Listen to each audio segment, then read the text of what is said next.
Oh, guys, I had to clean my screen, my lens. Okay, yeah.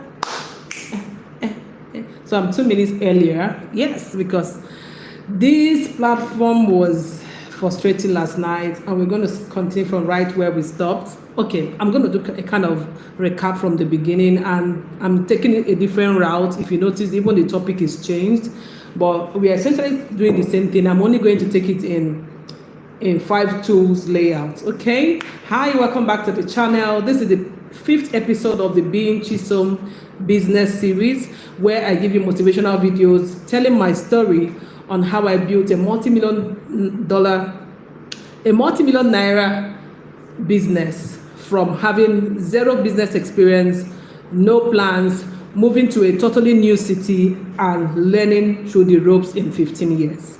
So if you're here now and you want to hear everything I have to say and contribute, now this is the part that I welcome you formally and I say, let's go in. If this is not your thing, it's okay. Feel free to click out and enjoy yourself elsewhere, but this is where we talk serious business.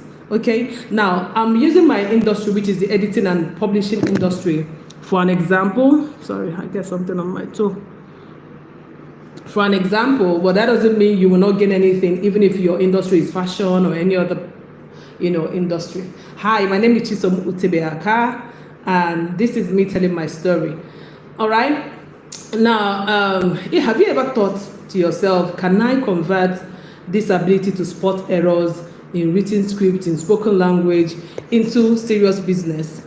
If you've thought about that, or you have even thought about, can I get into the publishing industry and play big and make a profitable career or business enterprise out of it, then the answer is yes, because I did that and I can tell you exactly how you can do that as well. Are you even ready?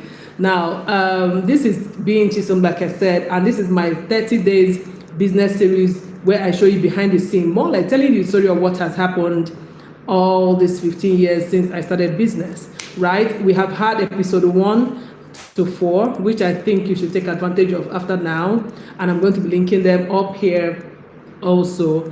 And today we'll be exploring 5 essential tools I think every profitable editing and publishing business must have, especially in 2025 where we have AI and everything. But this is me essentially telling you the steps that I took and how that can benefit you as well. We're going to quickly look at the tool 1, which is understanding the editing and publishing industry as a whole, building your skills and the credibility, how to set up your business operations, finding and retaining clients, and of course, how to scale your business. See, grab a notebook and make sure you take notes, because these tips are coming straight from my experience and my journey. And tool 3 is my very favorite because it came from toils and mistakes and a lot of going back and forth for me to have learned them. So be ready to grab them and let's go. Let me take you a little bit back. At 27, I ran away from home and from my overprotective parents. I didn't have any business knowledge, zero, no plans, just going to look for how to survive and get into media, like I said at that time. I had a love for editing, and it was something that came to me naturally. I didn't even really know that it could make me money. I started freelancing at some point because I was broke and I couldn't earn a salary from where I was working at the time. Then from there, I moved into editing blogs and writing blogs and doing PR and doing my manuscript and editing on the side. I was afraid of publishing, but I did a few publishing here and there, a few ghostwriting here and there, because I was working full-time at that point with different 9 to 5 jobs, which I have told all of this story in episode 1 to 4, okay? But over time, I realized that this skill could be a good mine. I have turned it into a multi-million naira business in 15 years. Yes, it didn't come easy, 15 whole years, and out of those 15 years, 7 years of those have been full-time doing this business, okay? So you can see, I was doing it side by side with paid employment for like 9 years. In 2010, I registered this business officially when I was working. I had no office. I have never still had to pay for an office space till now. Meanwhile, I've had several offices, if you've heard my story, several offices, which means I kept my overhead very low, and I had to make sure that I honestly can build a business that someone can be proud of. Jacqueline, welcome to the stream. Thank you, you're number 1. So no, I didn't even have a clue that where this could lead, but I was driven by passion and a lot of doggedness that this can work. Now, but consistently learning and networking and building my skills, because in doing business, you have to build several skills: networking, the technical skills and the non-technical skills, soft skills as well. You will finally learn that success doesn't come by wishful thinking. Success will try you. Success will want to push you out to be sure whether you deserve to be in the 1%, right? So all of that I have experienced, and I'm still experiencing, right? And so I started landing my first big clients, early in those years as well, through blogging, and I was able to attract international clients. It has been such a journey, and I've told most of it in episode 1 to 4. Okay, so make sure you drop a country where you're watching from. Let me know where you are watching from, and I will give you a shout out as well. Now, on this channel, I want you to also, calm down and join us. We call ourselves the Chi Money Gang. On this channel, I talk everything about money, opportunities and business, and that's because those were like the most stunning things about my life. I looked at myself like somebody who is like a late bloomer, because I had zero knowledge of business even up to 29, and almost everything in my life seemed to have come later, but we are winning all the same, right? So I am in the best place to encourage you, no matter where you are in your journey, to see through what you're doing, that you can succeed with it. All right, now make sure you pick the lessons, and please don't go anywhere. All right, give this video a thumbs up. Thank you for the thumbs up, and please let me know where you're watching from as you come in. Now I'm going to look at it like tools. Tool number 1, if you want to start a thriving, profitable business, if that's a publisher, editor, freelancer, whatever. Number 1, first of all, understand the industry and what you're bringing, right? I had been doing editing, proofreading from secondary school, university. I thought it was just an innate skill and talent, something I can call like a hobby, or so I didn't ever know it was going to be business. But when it was very obvious to me that, girl, in this new town you have moved to, hunger is going to kill you. Hunger is going to right? YouTube should not come for me. Hunger is going to hurt you, right? I had to borrow some brain and say, okay, what is my low-hanging fruit? What can I do? And then I thought, this thing I do very effortlessly, it's possible for me to make money with it. And I started, okay? But I didn't just start. I looked at, okay, I was already working in an organization. They had so much need for me. They can't send anything out without my reading it again and again. Yeah. So they understood the value that I brought, which is like I had that ego eye to see the error that every other person seemed to not find. And I thought, okay, some other people will also want this on a personal level. So the first step is understanding that your industry is not just even for you to correct errors and all that. If you don't correct them, and there are no professionals to correct them, we are going to have badly written documents, which of course will be misunderstood. Because when you write stuff, and just imagine a product label that is not well written. First of all, I would even think the product is fake, right? That's why the expertise come. You have to understand where are there more errors that I can add value to. For me, I chose books. Why? Because it's longer read. I love to read as well. So, and again, I was going to buy books at that time. I remember Silverbed bookshop back in Abuja. I would go and buy books, and then I'll go home and read these books, some foreign, some African, and I will see grammatical errors there, and I'm like, wow. And I started feeling personally responsible for those errors, and I started seeing that, okay, no matter how big the industry or the publishing company is, errors can get away. So I told myself, okay, so you have a space here. And I'm talking about 2009, 2010, when there were no really companies in Nigeria who were doing purely editing and proofreading. I finally found one company after a year, which was the Book Writers or something like that. They do PR and all that now. And I found them in Lagos. I was so excited after a year, and I'm like, oh my God, and all that. But it is not like how it is now. Now there are so many people offering these services in Nigeria, in the Nigerian space, and of course all over the world. So first of all, that's why you need to find your uniqueness. You don't need to compete in the almost saturated editing and publishing industry.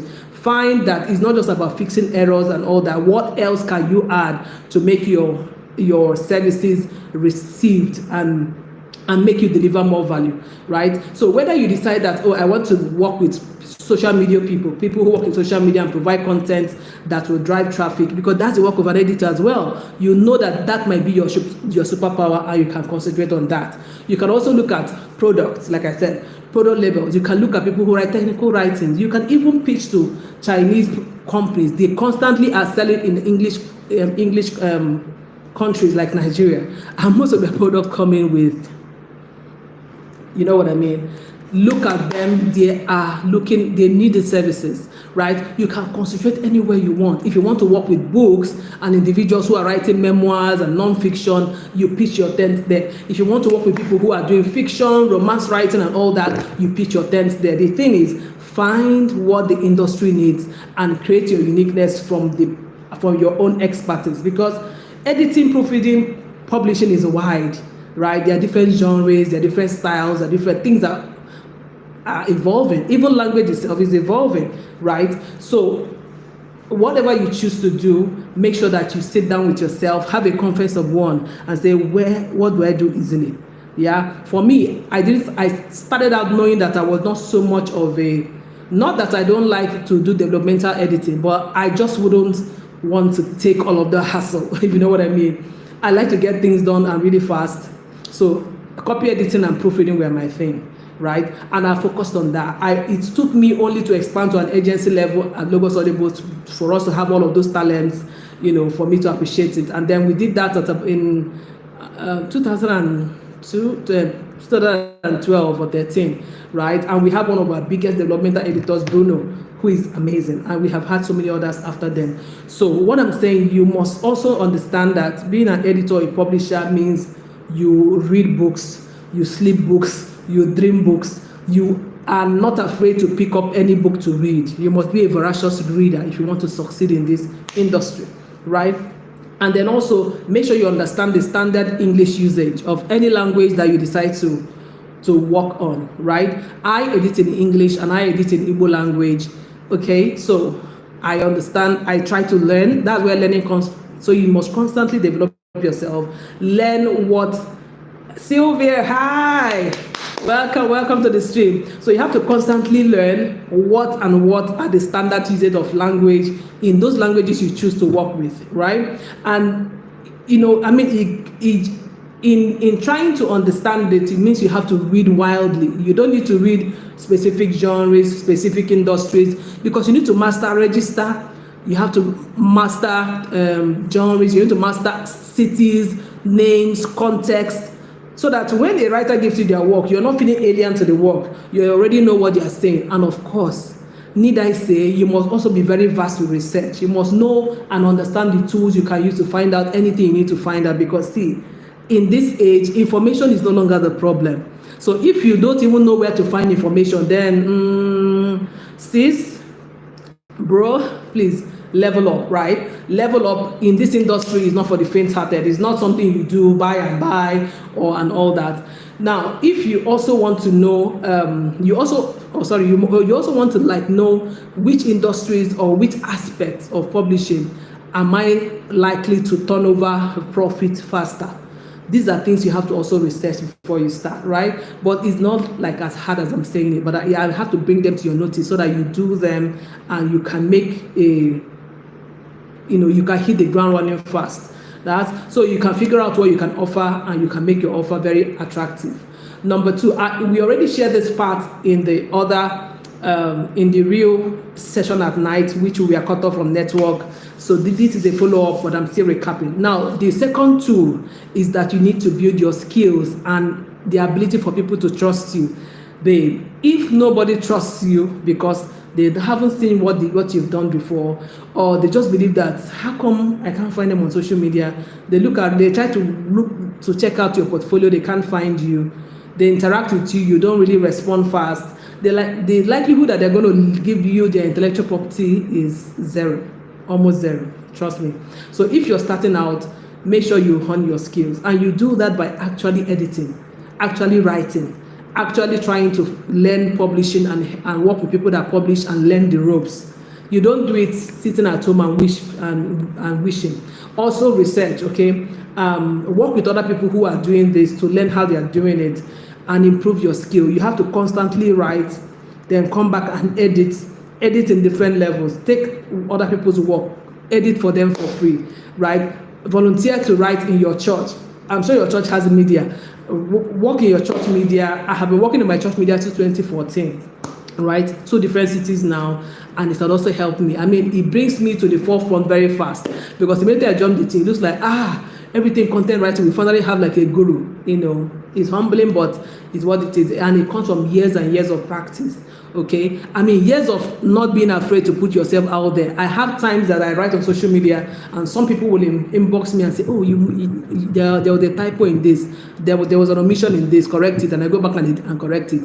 And I won't shy away from writing again. Do you understand? Don't say, "I need to be perfect." There's no perfection anywhere. In fact, perfection is boring. But must you give clean, an error-free work to your client that will be understood by their target reader? Yes, that is a must. Okay, now also make sure you can attend seminars, workshops. If you don't have a background in the language that you're editing in, please go and look for somebody who has taught how to start and learn the grammar and all that. And that's why I'm happy to announce to you that I have an editing course called Editing Business School. It's a whole school, 1-year membership, where you can learn everything from English grammar to operations, to how to tag your pricing, to marketing and branding, to premium pricing strategies, so how to get clients to come to you without you making so much noise on social media. Do you understand? And it's just for $499, and you can get it for a whole year. Let me tell you what you get. You have 2 courses that you're going to take within a time frame of 90 days. And after that, the next 9 months is for coaching to make sure you can set up your business profitably. I do this, everything I do passionately. So people say, yes, you're giving too much, yet it be. But for $499, you can join right now, and we are currently enrolling. Classes is starting in March, so this is a good time to start, okay? Now, also, make sure that your client, okay, let me also make this point. If you're going to get clients, they must trust you, like I have said. So you have to also make them trust you by providing the things that they will be thinking, answers to the things that they will be thinking. What do I mean? If you want people to say, "Oh, okay, please, I have a book I want you to edit," it must be that they have seen that you mentioned that you edited a book for someone and this is how it went, more like a case study you have written online or somewhere, right? It will make them say, "Oh, okay, so let me give her a try." But so you can't be a recluse. You can't be somebody who doesn't want to market themselves. You don't want to talk to anybody, and you make money. It doesn't work anywhere. So, okay. And all the people you're going to be working with when you start out, and maybe you offer them your services for free, please make sure that you ask them how they see the work. And if the testimonial is positive, please ask for their permission to use it to market further. Testimonials go a long way, especially when you want to get clients who will not stress you. Testimonials is all they need. Real people that they can even ask and call and confirm whether they said that. I mean, don't go copy testimonials from other people's page or go and generate some on ChatGPT. Work for people, right? Ask people that are writing, "Can you send me your book so I can edit for you, or your manuscript?" And work on it. Give them back and ask them to give you a good assessment of your work. Do 3 or 4 or 5, and if they're all positive, that becomes your tool for marketing. Then you can begin to place a price on your work.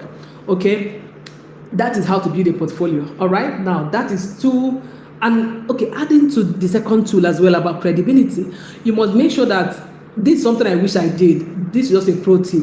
I wish I started by telling my story, like, this my stories now. I wish I started telling it earlier, from 2011, 13. Do you understand? Like, I just, started maybe freelancing as an editor, and this is something I've done for years, but this is the first time I'm making it into business. And after I get a client, I'm like, I just got an international client. I'm not saying I didn't tell the story at all, but I didn't have an understanding of how much it generates credibility when it comes to your client. So you can go ahead and take advantage and do just that. Tell your story, build in public. Yeah. Tool number 3 is now how to set up your business. I told you that this one is like my favorite. Okay, and please stay to the end of this video, because I have a free gift for you as well that can give you all the tools you need to start. Right? Okay.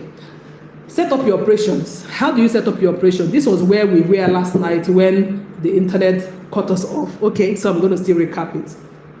Remember, I told you I never had need for a fancy office or anything. So I'm not talking set up your operations by go and hire a shop, or rather an office, hire staff. Some people do that in business, and I wonder why.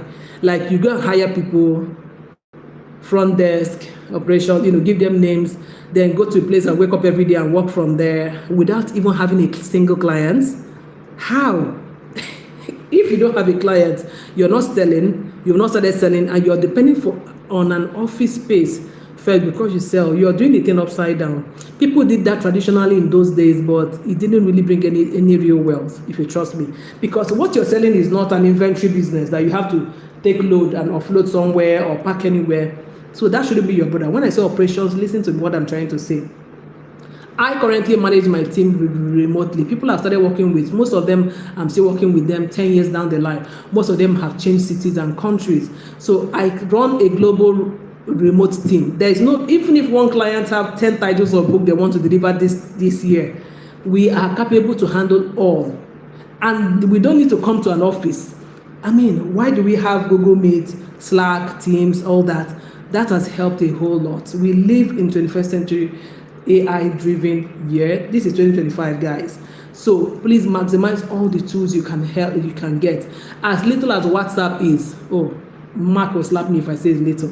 That's a huge investment right there. As basic as it seems, WhatsApp has been such a blessing to my business. Like, sometimes I just put on something on my status and it sell out, or somebody will send me money. Do you understand? We undermine the tools we have. And if you're going to do this business, you want to stop undermining the tools that you currently have. WhatsApp, Facebook, Instagram, even though Facebook can be very annoying for me. Anyway, don't mind me. LinkedIn, YouTube. This is currently my most valuable platform because I chose it. I chose to make it that way, and it gives you more visibility internationally, right? So I will also recommend it to you. If you ask me, bring your business on YouTube. Just bring it on YouTube, okay? Also have a LinkedIn profile, But I'm trying to say, set up your business, remotely. You can always move into an office later, but make profit. Let it be that you're moving into an office because you have surplus. And remember, no matter the office you set up, are you going to set up an office in every state where you're looking for clients? Are you trying to build your business as a local business, just serving people in your city? You get? That's why we do remote, okay? So we can work globally, we can work for people anywhere in Canada, UK, and all that. It doesn't matter. There are no barriers whatsoever in this business. So first of all, what I was teaching yesterday, and I said, there is a way you will set up your operation that will make things easy for you. First of all, ask yourself, what are the channels where people come to my business from? For me, it's social media. For me, it used to be email, but we haven't done email. In fact, we have stopped our email because we have several products and we have several people. We're going to rebuild it again. Email list is also fantastic, but you must be sure of how many platforms that you're going to put your business in and your personal brand to attract clients to you. That's number one. Number two, when they finally inbox you or send you an email to say, I have a book I want to work in, that is if you're building to be an editor, or if you're a publisher, they're trying to say, I have a book I've written, it's been edited, I want to publish. What is the next thing that you do? And I was saying that for us, we will immediately send you our email address, asking you to send in the manuscript so that we can review for free. Now, we can ask you to send all. We just say send all or a part. The part must be at least up to one chapter, right? That will give us an opportunity to look at to read the work, to assess the level of work that needs to be done, especially if you're sending it in for editing and proofreading. Now, we have a 3-level editing cost plan. So if your work needs those 3 levels, we will charge you based on 3 levels. That means your work will need 3 managers or 3 editors on it. That is 2 editors and a proofreader. If your work after assessment comes to a 2-level work, now let me explain what 3-level work means. If you look at your work, like I currently have on my desk now a work for a general overseer in Nigeria. The work has already been transcribed. You know that most pastors work with their messages, right? So you transcribe. After transcription, we transcribe verbatim. Then we now come and start looking at the different aspects that is not needed and remove them. Then begin to piece together what to make a book. That process is developmental. So that kind of work needs 3 levels: developmental, copy editing, and proofreading. You get what I mean? So 3 different editors are going to work on that sort of work. If we look at your work and everything is structured properly, but we just need to work on grammar, tone, sentence structures and all that, that's copy editing. So it's 2 levels. After copy editing, we will then do proofreading. So we have a charge for only 2-level work. I hope you're getting what I'm saying, right? Now, if you look at your work and it's fantastic, maybe the writer is a fabulous writer and also self-edits and just wants to make sure that the thing has everything is crossed, all the I's are dotted and all that, that's proofreading. That's what we call 1-level work, right? So we'll cost it for proofreading alone. And that means 1 person is working on it. And that doesn't mean that if 3 people are working on it, it's only 3 times that work will be read. You have to read the manuscript over and over again for each of those editors. I mean, okay, anyway, that's me teaching you the job now. So that's how we roll. So you must make sure that that is done. Then with that, you can send back the total cost of what it will take. And you also consider things like the duration, depending on the volume of the work. Again, I'm going very detailed, but that's for the reason, right? To help you. Now, for us, a work that is between 1 page to 30 pages of Microsoft Word, right? Anyway, there's a way we calculate editing pages. An editing page is either 250 words or 350 or 300 words. So if you look at it and it comes to 1 to 30 pages, our turnaround time, which is the time from the time we start to the time we deliver finally to you, is usually within 3 working days. If we look at the work and the volume is between 30 to 70 pages, we do it within 5 working days.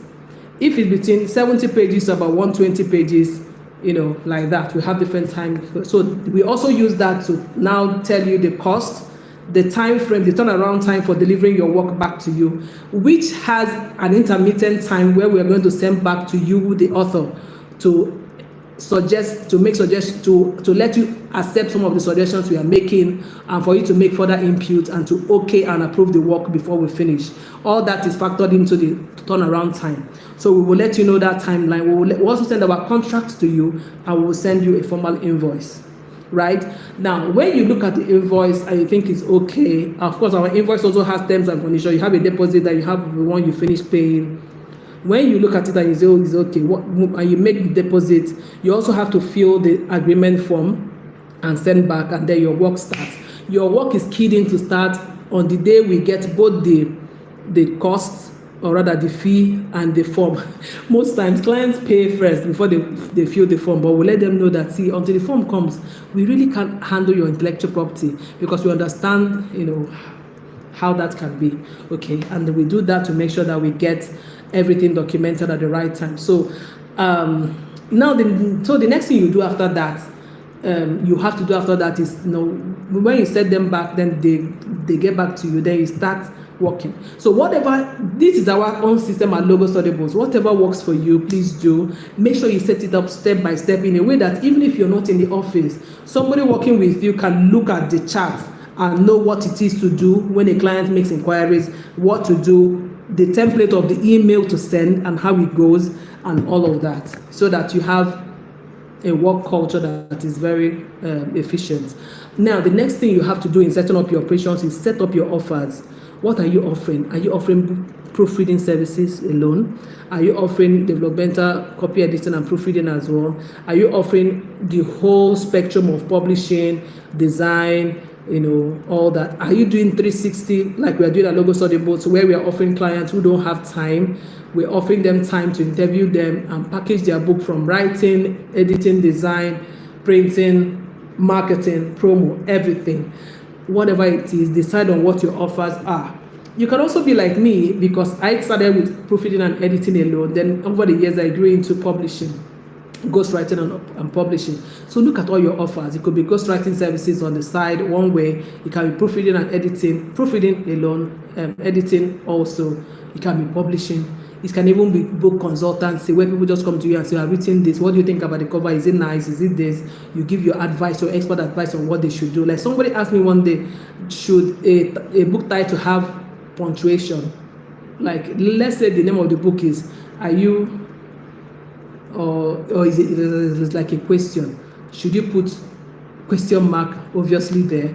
Should they put a hyphen? You know, those kind of things. So people can come to you for different reasons. People can even come to you to write the blurb of the book.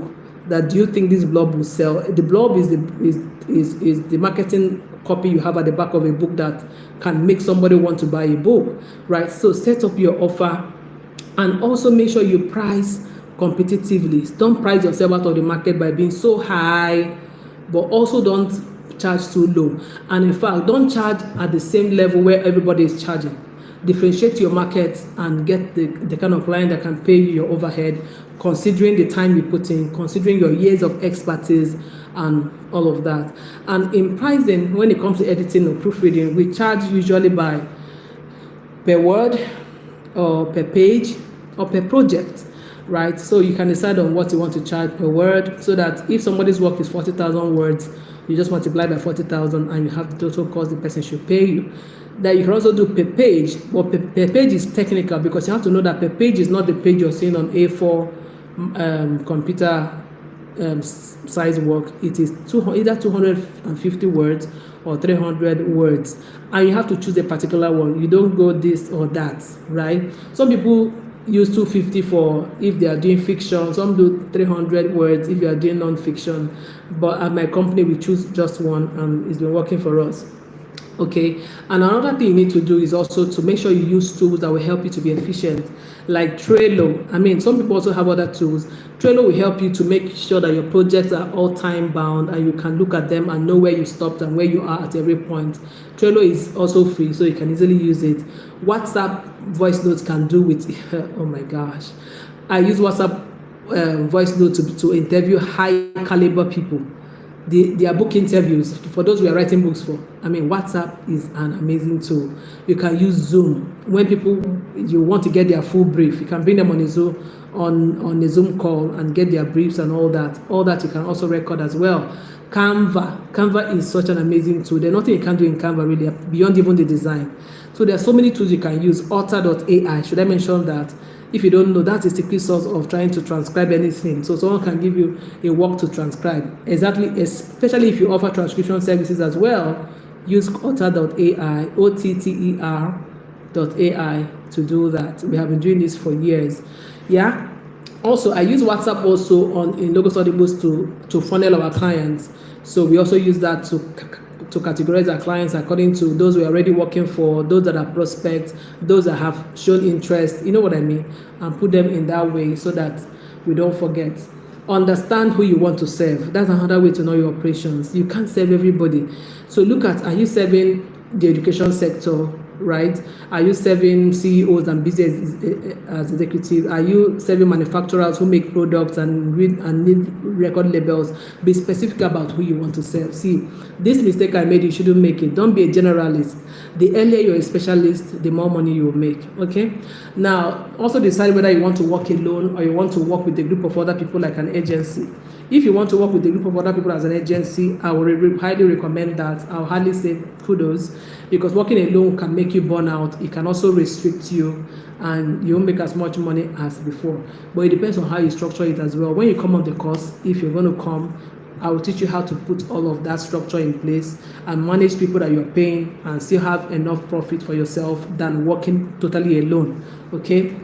I will also teach you how to make sure that you don't have a lot of editors and publishers have this problem where, okay, you tell a client you'll be done with their work in 5 days, but it's getting to day 4 and you're just halfway gone and you don't know what to do. You want to call the client and say, please give me some time. Sometimes some people don't even communicate, which is very bad. And then until the client start calling you and say, what happened? You say you give it to me today. I have already set a date for the launching of this book.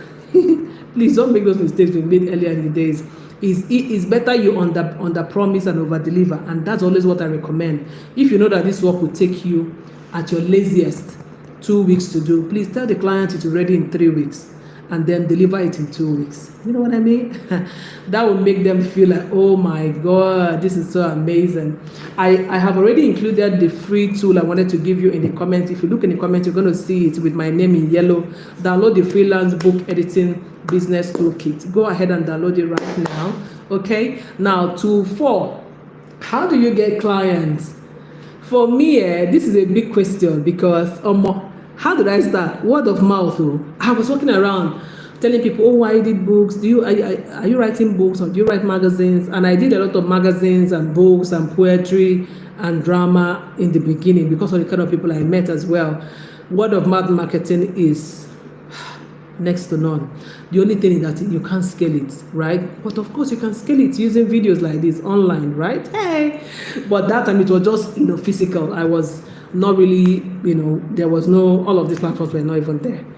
Okay, 2009 YouTube was there, but very few people knew about it. Okay, in Nigeria, I mean. So I marketed my service with word of mouth. You cannot be a business owner and people around you don't know what you're doing. Your church people don't even know you're an editor, you're a publisher. People in your professional organization don't know you're how now? No, don't do that. I marketed my business first with word of mouth. Then I went and printed a card, a complimentary card, and I was handing it out. Then I learned blogging that same year. I told all the story how that happened, and I began to use blogging to put my about me, what I do, and all that.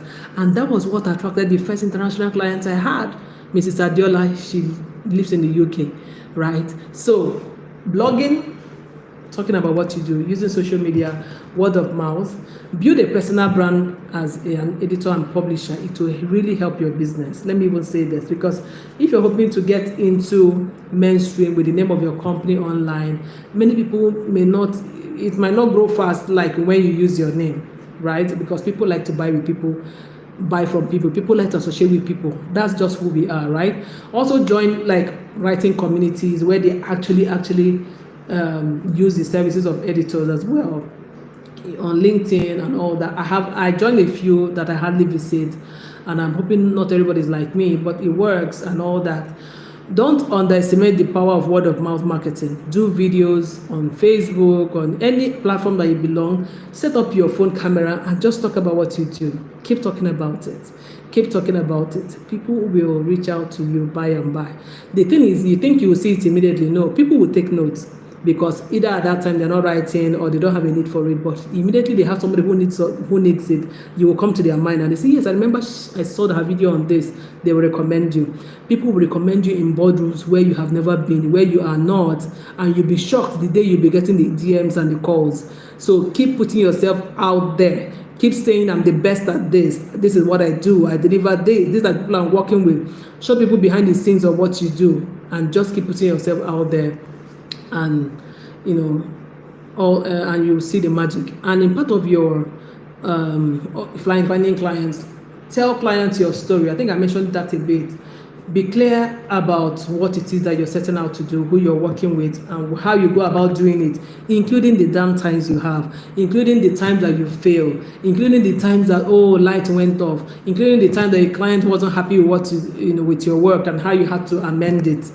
Tell all of your stories. That helps people to trust you and know that you have a human face, right? Especially if you're freelancing and you're trying to build a personal brand, it will go a long way, right? Also, like I said, use YouTube and also set up a LinkedIn profile. Those should be your major platforms if I were you, from my recommendation. Tool number 5 is how to scale your business. So if you finally started, or maybe you're at the point where you're saying, I've already started, I'm just struggling in one way or the other. After I mastered editing and I worked with a few people, I then started coaching, right? I did my first editing. It wasn't a coaching per se. It was more like building a community where editors come together to have fun in 2013, right? I didn't do it again after then, but it helped me opportunity to know other people I could work with, I could outsource to, and all that. Then I started hosting proper editing online courses in 2018. And that's why we are registering for cohort 4 right now, that I said you can take 2 courses and a 1-year membership for $499, and it will blow your mind the things I poured out there. Because if you made a lot of mistakes like I have, you don't have an option but to help another person not to make those mistakes, right? That's why my course is top range in the industry, at least in Nigeria, right? And our charges are really not high, really. Okay.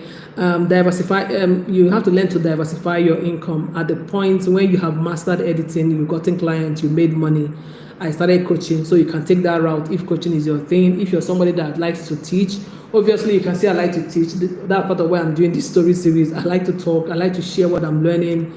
You can host workshops. Who said you can't even host retreats, like a getaway for editors, for publishers, for creators? You can also decide that I want to start publishing books for CEOs or for nursing mothers or for schools or for government. Do you understand? In this session, I'm trying to say scale your business and make more money, add more products at this point, diversify your services. From editing, you could get into publishing, you could get into helping people market their books, you can get into creating online courses, creating events, awards. Go ahead and know that whatever you do, success comes from ability to give value. If you listen to my episode 4, I said as an entrepreneur, remove the mindset that I'm making money, so that you won't be competing with price. Oh, let me keep my price low so that I'll get more people, so that I'll do this. No, look at the value that you're giving. I have had a client once who came to me. Is a friend of mine, Francis, referred him to me. When he came, the man was very down. Do you know what happened? He had already published his book with a top publishing company in Nigeria. This was back in 2010. So just when I was starting out. And the man said, I feel so down. I spent a lot of money on this project. They had already published 1,000 copies of his books. And he was writing that book for secondary school users and was targeting having it approved in schools. And he took it to the Education Resource Center of the Ministry of Education. And they would always ask you to send the book, and they will review and let you know when to come back. He came back and they gave him a report saying they cannot approve his book for schools because certain things are wrong. 3 different things were wrong. One of them was the fact that the publishing company editors did not pay attention to the fact that British English spelling and meaning and American English spelling and meaning can't be in the same work. And Nigeria uses the British system of education. So British spellings had already been the book by their standards. They also mentioned a few other things, and for that he tried to beg them and say, oh please, I spent so much. They're like, no, we don't. All the books that get into schools they pass through this system. You can go back and re-edit it. That was at the point he was. In fact, I think he was drinking in a bar, because my friend said he was drinking with friends when they met him, and he was telling them about it, and he said, don't worry, I have somebody that can help you. But I was going to help him for a work that was already published, printed. He didn't even have the soft copy because it was still with the publishers. I had to use my network and get them to psych them to be able to send us the soft copy. Then we now edited it properly, sent it back for them to do a reprint. Of course, a redesign and a reprint. So these things happen. Don't be in a hurry to just do what every other person is doing. Master your craft. Place your fee in a way that will make you motivated to do this work. A lot of editors go through this when they get a job, and then all of a sudden when the client pays and they see the work, they become even more depressed because they are like, this is too much work for so little money. But nobody forced the money to you.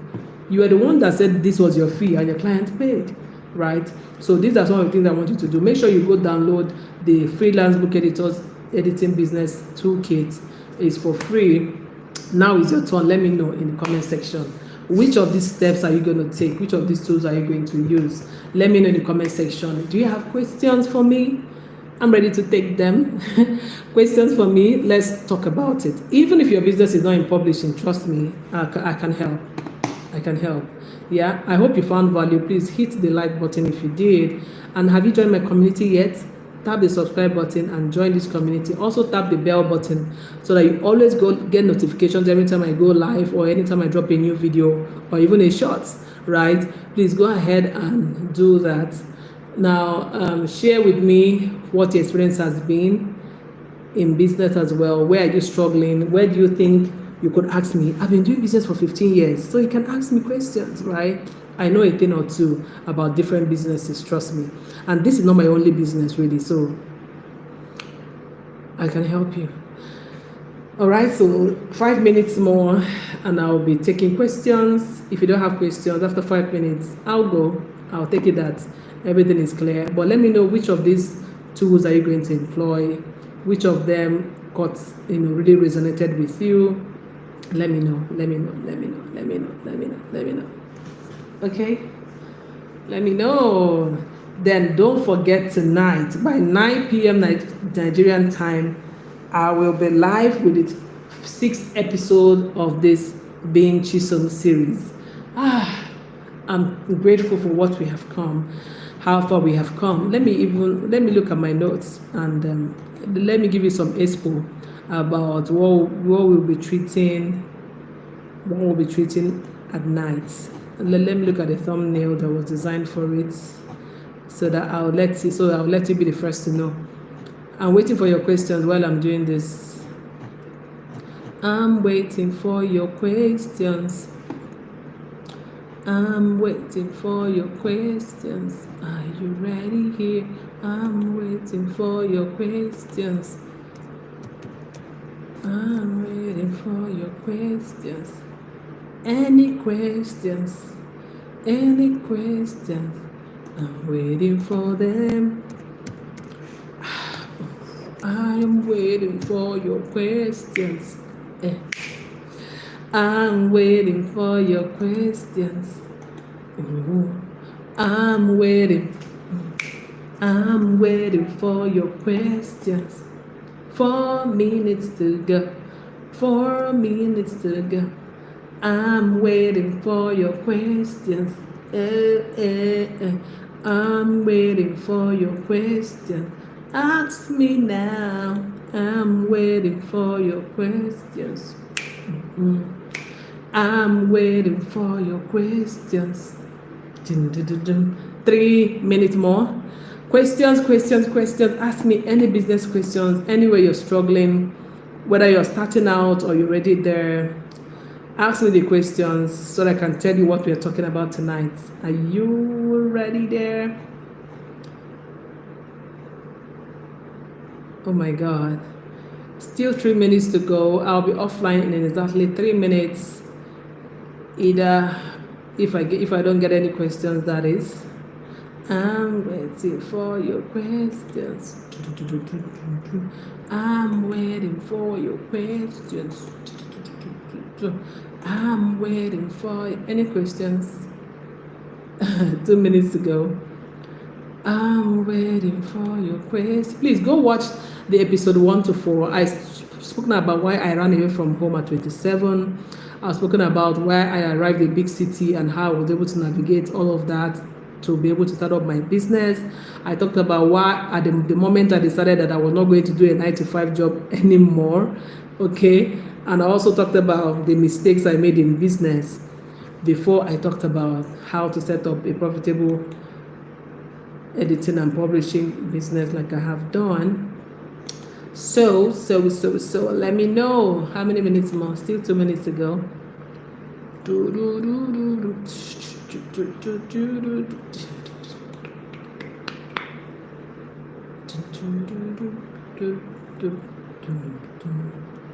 No questions. 1 minute to go.